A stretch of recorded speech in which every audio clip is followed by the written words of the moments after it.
Nintendo's Reggie Fils-Aimé has finally revealed how the company makes their decisions, and why it seems to always have fans angry across the internet.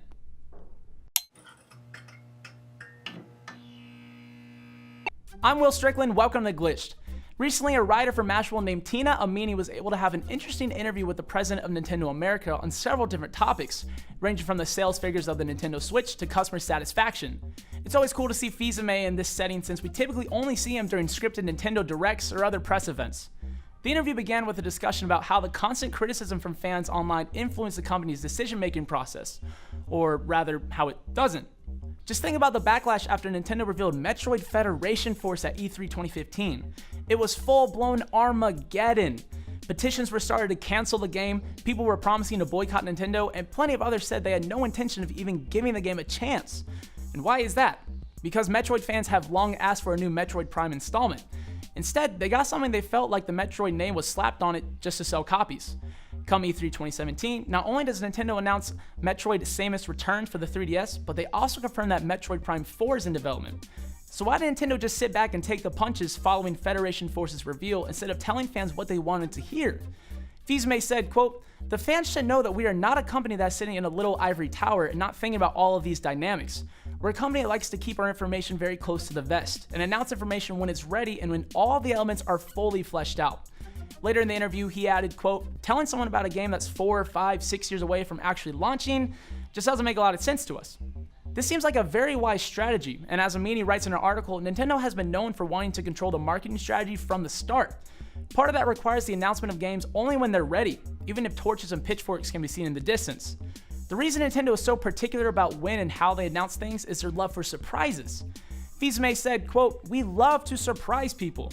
We also believe that the consumer should have the information when they're ready to act on it." Again, using Metroid as the example, the back-to-back reveals of Samus Returns and Prime 4 was intentional. Fils-Aimé told Amini that it was done to show Metroid fans that the company is listening to them and they want to make it clear that Nintendo has the best upcoming exclusives in the industry. The interview also discussed the current supply and demand issue Nintendo is having with the Switch. As you may know, if you wanted to buy a Switch, it can be kind of hard to find one. The demand for the system is crazy and actually much higher than what analysts were telling Nintendo before it launched. Quote, "We actually sold almost 2.8 million units, so we dramatically over-delivered," Fils-Aimé said. Quote, "And yet demand outpaces supply." He told Amini that only 2 million units were available at launch, and even that was higher than what Nintendo's market analysts were recommending. In response to the criticism about the difficulty of finding a system, Fils-Aimé said, quote, "So what do some of the consumers on Reddit say? Gosh, Nintendo, if you would have made more, you would have sold more. Well, we did make more, and certainly we're on a pace to supply in the current fiscal year 10 million units.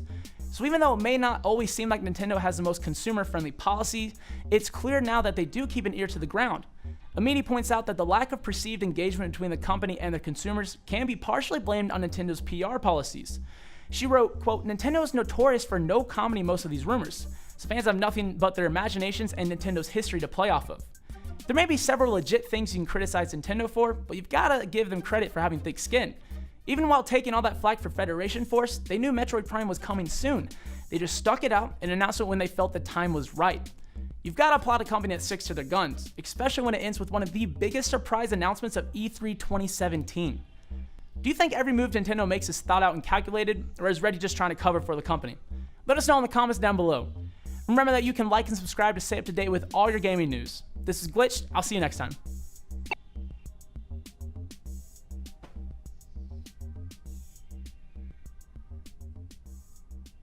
That was perfect.